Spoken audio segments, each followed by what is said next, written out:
Всем привет, я Марина и с вами Школа Сакрамел. В этом видео рассмотрим ошибки другого мастера при наращивании ногтей. Нам предстоит большая работа. Подписывайтесь на канал, не будем затягивать, давайте приступать. С такими ногтями ко мне пришла модель. Им всего лишь 3 дня, вы можете себе представить. Посмотрим на их архитектуру. Они очень плоские, многие боковые стенки снесены или форма была поставлена неправильно. Все в неровностях по поверхности. Большой палец уходит в сторону. Смотрю в арку, вижу, что они плоские. Это говорит о том, что формы были поставлены не совсем правильно, раскрытые.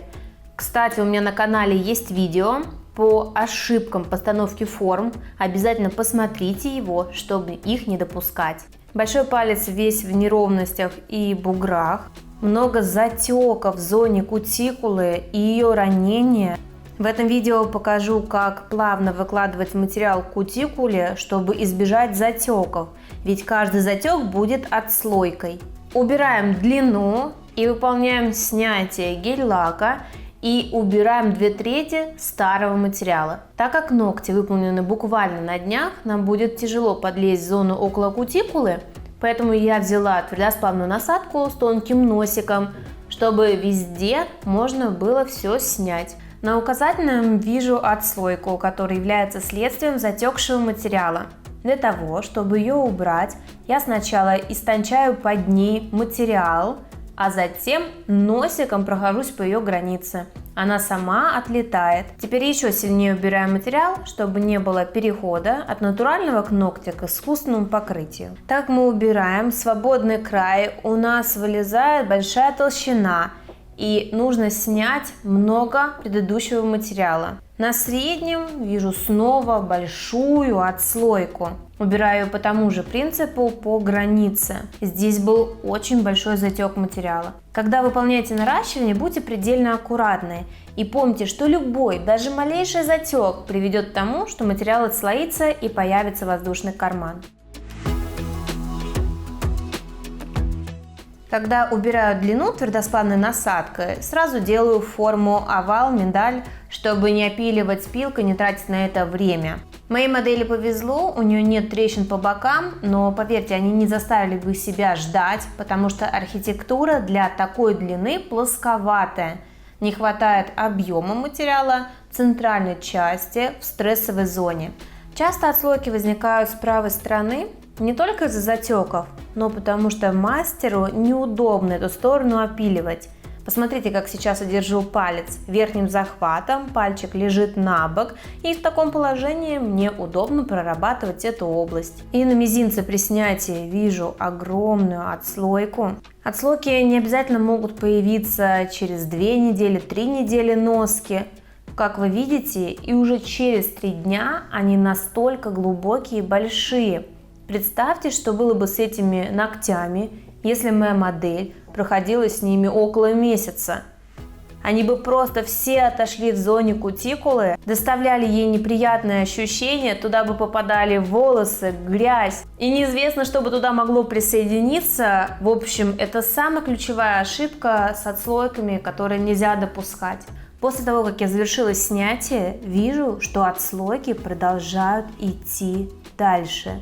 В таком случае мне нужно их убрать, поэтому я снова истончаю материал под отслойкой и их спиливаю. В таком случае, конечно, проще выполнить перенаращивание, потому что у нас остается материал только на свободном крае. Соберем 1000 лайков, и я выпущу видео с перенаращиванием. Перед коррекцией необходимо выполнить маникюр. И для начала я раскрываю подкутикульный карман при помощи апельсиновой палочки. Указательно вижу, что нарастили в сторону. Мне его нужно исправить. Сейчас я нахожу центральную ось, проходящую через 3 фаланги пальца, через центр кутикулы и свободного края. Опиливаю в большей степени правую сторону, левую чуть-чуть привожу в порядок. Отворачиваю от себя, чтобы посмотреть на симметричность. И пилкой 180 на 240 грит Сглаживаю переход от натурального ногтя к искусственному материалу. Вижу толщину на свободном крае, ее также можно убрать при помощи пилки. Ногти всегда подготавливаю пилкой с такой абразивностью, не бафом, чтобы тщательно приподнять чешуйки ногтевой пластины. И не используйте очень грубые пилки, потому что вы будете истончать ногти, а на истонченных ногтях покрытие будет хуже держаться. Нравятся мои ролики? Хотите знать больше о маникюре? Предлагаю присоединиться к обучению и получить доступ к базе знаний школы Сакрамел. Более 20 видеокурсов для начинающих и опытных мастеров по цене одного с получением сертификата. Теперь они доступны по всему миру. Для подробной информации переходите по ссылке в описании.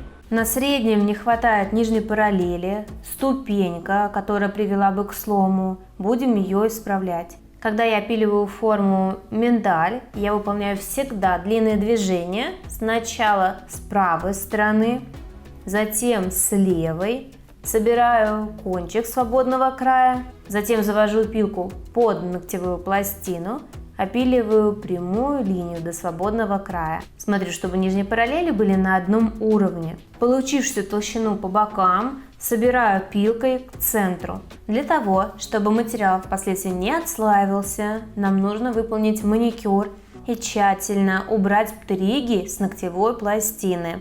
Для этого я использую алмазную насадку «Пламя» с красной насечкой. Ее я выбрала, потому что кутикула чувствительная. Сначала я выполняю обработку левой стороны синуса пазухи и кутикулы на всех ногтях, после чего переключаю направление вращения фрезы и обрабатываю правую сторону.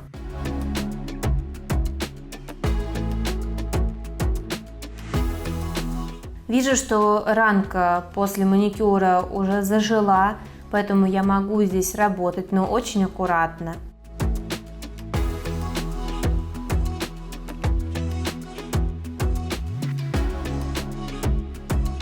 Начала работать фрезой на указательном и вижу склейку кутикулы, то есть она стелется на ногтевую пластину. Часто мастера не замечают таких склеек, и именно к ним притягивается гель, образуя затеки.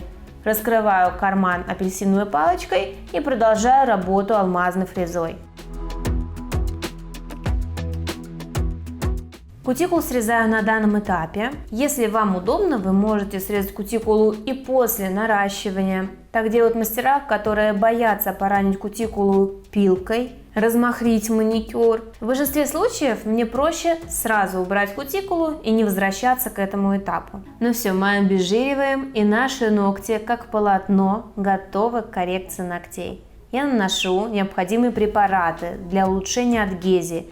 Это дегидратор, который подсушивает глубоко ногтевую пластину, и бескислотный праймер, который действует как двусторонний скотч, обеспечивая лучшую сцепку между натуральным ногтем и искусственным материалом.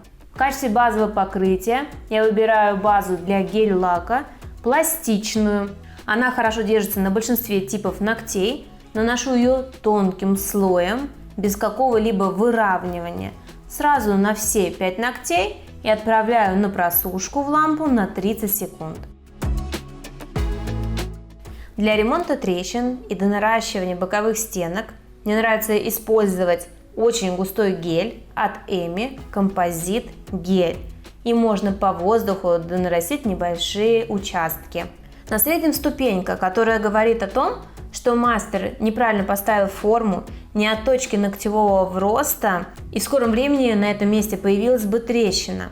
Я набираю небольшое количество материала и по воздуху выкладываю этот материал.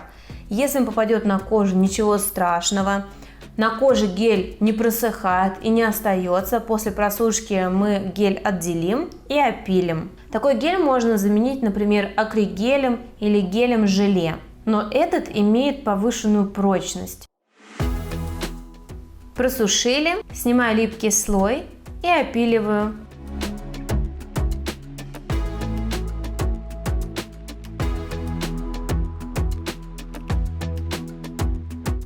Вот у нас появилась нижняя параллель. Подписывайтесь на мой инстаграм, там вас ждет еще больше полезной информации. В работе для формирования архитектуры я буду использовать гель от Космопрофи высокой степени вязкости. Он отлично подойдет новичкам. Я набираю небольшое количество материала и в несколько движений увлажняю ногтевую пластину. Затем набираю большую каплю и ставлю ее на наивысшую точку, на стрессовую зону, которая должна быть укреплена. Под углом 45 градусов. Очень аккуратно, в стык подталкиваю материал. Слежу за тем, чтобы не было ни единого затека, ни единого касания кожи. Пальчик модели наклонен немного вниз, по этой же причине, чтобы ничего не затекало. Оставшийся материал я перераспределяю на кончик и кистью снимаю все лишнее. При распределении материала у нас уже получилась ровная архитектура с плавным подъемом на наивысшую точку и плавным спуском к свободному краю. Отправляем на просушку на 1 минуту. Продолжаю дальше работать по одному ногтю, чтобы не было затеков. Под углом 45 градусов подталкиваю материал к кутикуле и делаю шаг назад. Благодаря такому движению у кутикулы будет плавный переход. Растягиваю к свободному краю. При необходимости переворачиваю руку для разравнивания покрытия. Работая более жидким материалом, можно было выполнить моделирование в технике без опила. Но здесь у нас более сложная ситуация. Мы исправляем недочеты архитектуры. Поэтому я взяла гель высокой вязкости, и мы будем производить поверхностный опил. Для того, чтобы ногти не ломались и были крепкими, нам нужно всю архитектуру скрыть в центральной части ногтевой пластины. Если ногти сделать плоскими, при любом ударе они сразу сломаются. После просушки большого пальца я отправляю на досушку все ногти на 2 минуты. Снимаю липкий слой. Форма у нас уже готова. Нам остается ее лишь немного подровнять. Для этого использую пилку для искусственных ногтей. Выполняю длинные движения. Прохожусь снизу. Для линии кутикулы мне нравится использовать тонкую пилку. Под углом 45 градусов. Работаю аккуратно, медленными движениями, чтобы не поранить клиента. Для обработки в правом синусе я кладу палец на бок, держу верхним захватом и в таком положении опиливаю. Далее пилкой сглаживаю поверхность, иду длинными движениями слева направо.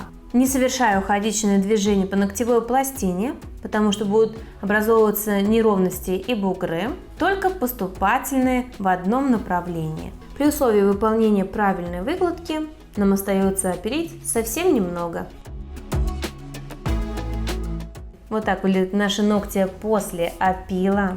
Уже красивые и четкие, ровные нижние параллели. Переворачиваю руку клиента и твердосплавной насадкой убираю излишнюю толщину и ступеньку перехода между натуральным ногтем и искусственным материалом. Если натуральная ногтевая пластина сильно отросла у клиента, ее также выпиливаем. Забафим поверхностью шлифовщиком. Сильно это делать не нужно, потому что впоследствии будет покрытие гель-лак.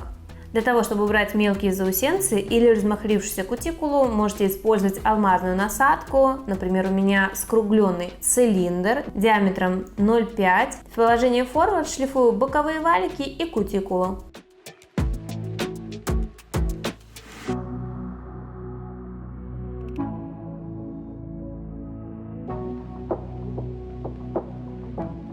Так выглядят наши ногти после маникюра и выполнения коррекции. Они очень четкие, с правильной архитектурой, с правильными линиями. Даже уже они смотрятся кардинально по-другому. Я уже результатом довольна, но хочу выполнить покрытие и сделать дизайн. В качестве фона для дизайна использую молочный оттенок, но хочу перекрыть свободный край.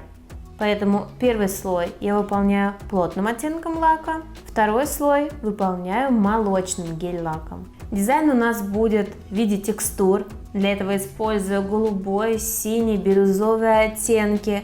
Капаю капли гель-лака друг в друга, смешиваю тонкой кистью. Для того, чтобы набрать материал, использую кисть для омбре и аккуратно выкладываю материал на ноготь. Получаются очень необычные, абстрактные капли. Подправляю их тонкой кистью. Добавляю цвета, которого не хватило. Добавляем тонкую фольгу, сусальное золото, для того, чтобы придать блеска. Этот дизайн очень необычный и никогда не получится одинаковым. На каждом ногте будет свое уникальное произведение искусства. Каплю просушиваем очень хорошо в лампе в течение 1 минуты, чтобы гель-лак не сморщился. Ногти с дизайном я перекрываю матовым топом. Будет очень интересная игра фактур. Остальные ногти перекрываю топом без липкого слоя. Такая коррекция очень простая и у опытного мастера занимает не более 2–2,5 часов времени.